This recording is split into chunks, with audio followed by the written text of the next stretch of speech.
এই পৃথিবীতে থাকা সব কিছুই কর্মের ওপর নির্ভর করে। তুমি যেমন কর্ম আগের জন্মের করেছো, এ জন্মে তেমন ফল পাচ্ছ।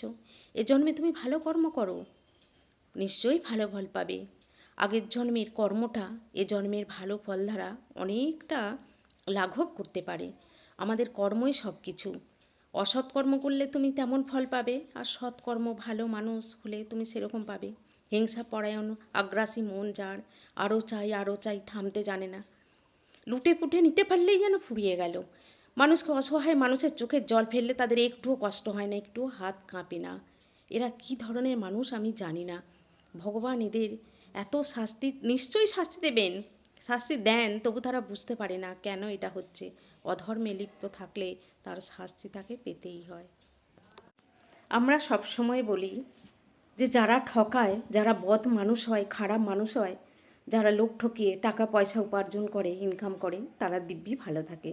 আমরা ওটা বাইরের দৃষ্টি দিয়ে দেখি, কিন্তু আমরা যদি ভেতরের দৃষ্টি দিয়ে দেখি, কোনোদিনও সে ভালো থাকতে পারবে না। হয়তো সাময়িক ভালো থাকবে, সাময়িক তার আনন্দ হবে, আনন্দে থাকবে, টাকা পয়সা নিয়ে খুব আনন্দ করবে, মজা করবে, কিন্তু সে কদিন, বন্ধু, তুমি বেশি দিন ভালো থাকতে পারবে না।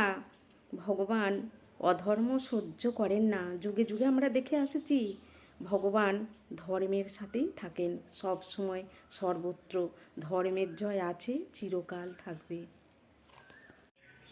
দেখুন, জীবনে যখন ঝড় ঝাপটা আসে, নানান ঝড় ঝাপটা, তখন আমরা একেবারে ভেঙে পড়ি, অসহায় হয়ে পড়ি, ঝড় ঝাপটা সামলাতে পারি না। কিন্তু আমরা ভালোটা সব সময় নেব, খারাপটা নেব না, তা তো বললে হয় না বন্ধু। আমরা যেমন ভালোটাও নেই, আনন্দটার সময় হেসে খেলে আনন্দটা উপভোগ করি, তেমন দুঃখটাকেও আমাদের ভোগ করতে হবে। জীবন মানেই তো সুখ দুঃখ হাসি কান্না নিয়েই এই জীবন। সব সময় আমরা সুখটাই নেব, দুঃখটা নেব না, সেটা বললে তো হবে না।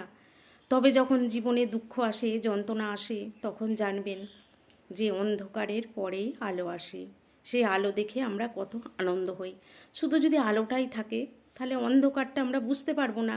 আর শুধু যদি অন্ধকারটাই থাকে, তাহলে আলোর কদর আমরা করব কিভাবে? তাই জীবনে সবটাই নিতে শিখুন, ঈশ্বরের উপর ভরসা বিশ্বাস রাখুন, সততার সহিত জীবনযাপন করুন। জীবনে ভালো থাকবেন, ভালো থাকতে পারবেন, নিশ্চয়ই পারবেন। আত্মবিশ্বাসী জীবনের সব কিছু।